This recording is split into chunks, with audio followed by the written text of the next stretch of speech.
개장하고 9시 34분 30초 구간 지나가고 있습니다. 저희는 오늘도 현 시점 가장 빠르게 움직이고 있는 이슈와 섹터 종목까지 한 번에 체크해 보도록 할게요. 오늘도 MBN골드 조범수 매니저와 함께합니다. 어서 오세요. 안녕하십니까. 네, 반갑습니다. 첫 번째 이슈 바로 들어가 보시죠. 오늘부터 신청 시작입니다. 민생 소비 쿠폰 한번 체크해 보도록 할게요. 8주 정도 1차 신청을 받고 있는데요. 1인당 45만 원까지 지급이 열려 있고 연매출 30억 이하 소상공인 업소와 함께 가맹점이 대상입니다. 결제 서비스나 소비주 관련해서 봐야 될 것 같은데 일단은 기대감 대비 재료 소멸인지 좀 빠지고 있거든요. 이 안에서 매니저님이 좀 보고 계시는 섹터나 아니면 이 안에서 좀 이 종목은 봐야 한다라는 종목이 있다면 전략 짜주시면 좋을 것 같습니다. 뭐 먹는 거는 끝이 없다라고 얘기했죠. 네, 우리 안 먹으면은 굶어 죽어요. 소비 필수 소비 섹터들 같은 경우에는 이번에 눌린다고 해도 괜찮다라고 생각을 합니다.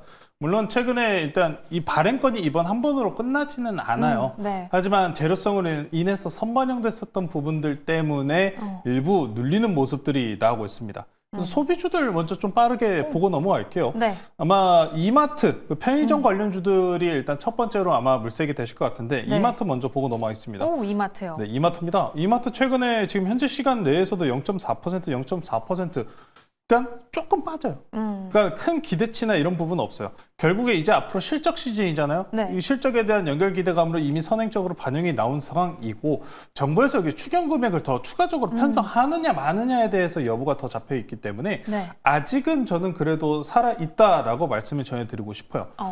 이마트 그리고 하나하나씩 좀 볼게요. BGF 리테일 보고 넘어가겠습니다. 네. BGF 리테일이요. 자, BGF 리테일입니다. 이제 지주사 BGF 내지는 BGF 리테일 해당 종목들 같은 경우에도 추가적인 이탈 없이 계속해서 추세는 유지하고 있는 상황입니다.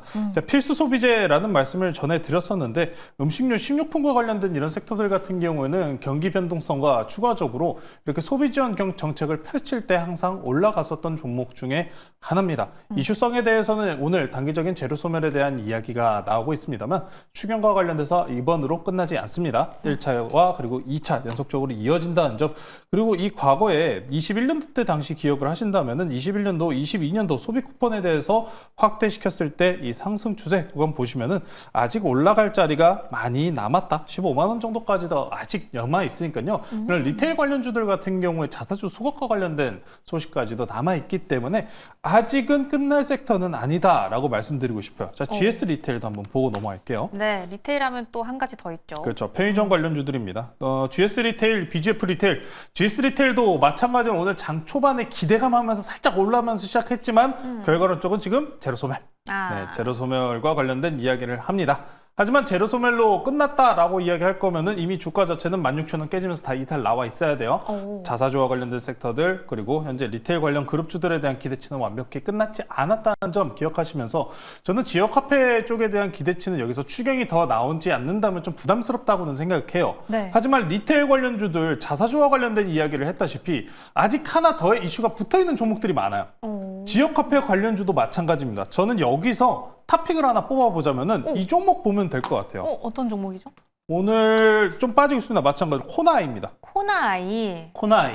지역 화폐 관련주라고 이야기했었을 때 코나아이, 쿠콘 이런 종목들이 많이 나왔잖아요. 네. 정책 기대감과 올라가는 종목 내에서 코나아이를 말씀드리는 게 지역 화폐도 지역 화폐인데 이 종목 스테이블 코인과도 연관성을 같이 붙입니다. 스테이블 코인이요? 그렇죠. 코나아이 같은 경우에도 스테이블 코인과 연관성 붙이는 뉴스가 나오면서 저거를 바닥권에서 반등이 나오기 시작했는데 코인과 연관성이 붙었다라는 것만 해도 저는 일단 이야기가 다 될 것 같아요. 관심도도 높은 상황에서 최근에 이 비트코인과 관련된 이야기를 저희가 많이 했잖아요. 네. 지금 보시면 증시가 어차피 잠시 주춤하는 구간에 있습니다. 근데 예탁금이 잠시 줄어든 상황에서 이 예탁금이 어디로 간다? 코인으로 간다 했잖아요. 코인 시장이 최근에 이더리움이 다시 전고점까지 달려가는 모습 보여주면서 스테이블 코인 내지는 이더리움과 관련된 베이스 종목들에 대한 기대치가 계속해서 움직이고 있습니다. 그래서 스테이블 코인과 관련된 뉴스들은 계속해서 나올 수 있어요. 하반기 때 스테이블 코인 뉴스가 같이 붙어 있잖아요. 네. 코나아이 지역 화폐로 인해서 당연스럽게 실적에 대한 개선 모멘텀도 같이 가져가지만 스테이블 코인 뉴스 여기서 이제 다시 한 번만 더 붙어준다. 라고 했었을 때 저는 86,000원 충분히 넘어가지 않을까. 고가를 달리는 구간들 내에서 코나이라는 종목도 지금 최근 한 달 이내 동안 잘 쉬어준 구간이기 때문에 추가적인 반등 모멘텀 모색하기 참 좋은 자리다. 오늘도 보시면은 20일 이평선 내외로 버티고 있다는 점까지 체크해 보시면서 지역 화폐 소비 관련 섹터들 같은 경우에는 물론 시간이 걸릴지는 좀 천천히 우상향할 수 있습니다.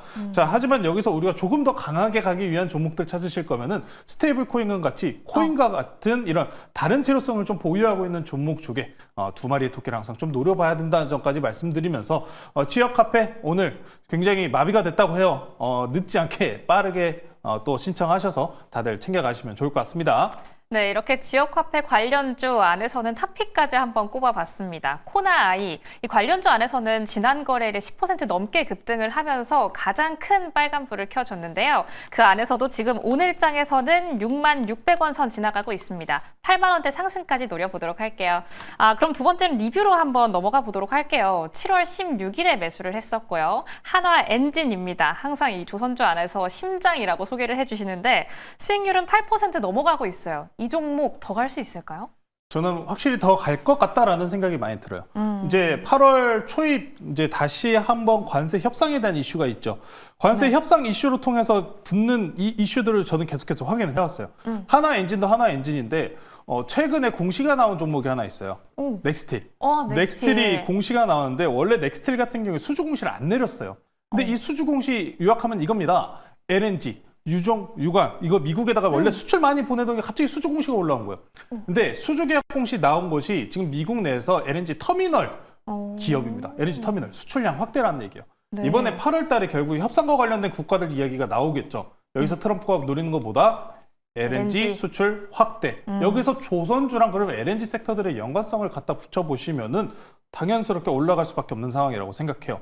조선주들 같은 경우에 지금 삼성중공업을 필두로 먼저 달리고 있는 모습을 보여줍니다. 우리가 이번 달에 함정 수주에 대한 기대치도 분명히 있지만 아직은 정부에서 이 수주와 관련된 이야기가 나오고 있지 않아요. 협상이 끝나면은 협상 전후로 변동성 붙이면서 계속 우상향할 가능성은 아직 남아 있으니까요. 재료소멸 내지는 7월 말일 정도까지는 아직은 상승을 기대해보자. 우리가 협상이 될 것이라는 선행적인 기대감으로 올라가고 실적 내에서는 조선주 그리고 특히나 이런 방산과 같은 꾸준한 수출 그리고 달러의 우상향까지 다시 한번 확인하고 있는 구간이기 때문에 지난 고가 32,350원 넘어갈 때까지 아직은 홀딩 해보시면 좋을 것 같습니다. 네, 한화엔진 계속된 상승 모멘텀 가지고 있으니까요. 기대감 가지고 지켜보도록 하겠습니다.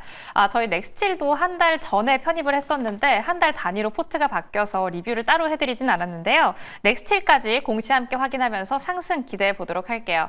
그럼 오늘 들어가 볼 종목도 궁금합니다. 오늘은 어떤 종목 편입하실까요? 돌파 매매하는 게 낫지 않냐라고 이야기한 종목인데 네. 지금 상황 봤을 때 괜찮은 것 같습니다. 지금 들어가자라고 말씀 전해드리면서 현재가 66,200원에 편입하도록 할게요. 오늘은 두산에너빌리티라는 종목 다시 소개시켜드리겠습니다. 두산에너빌리티, 제 기억이 맞다면 7만 원이 넘어가는 걸 보고 돌파 매매를 하자라고 말씀을 해주셨거든요. 사실상 5만 원대에서 우리가 잘 수익권을 챙긴 다음에 변동성 구간이에요.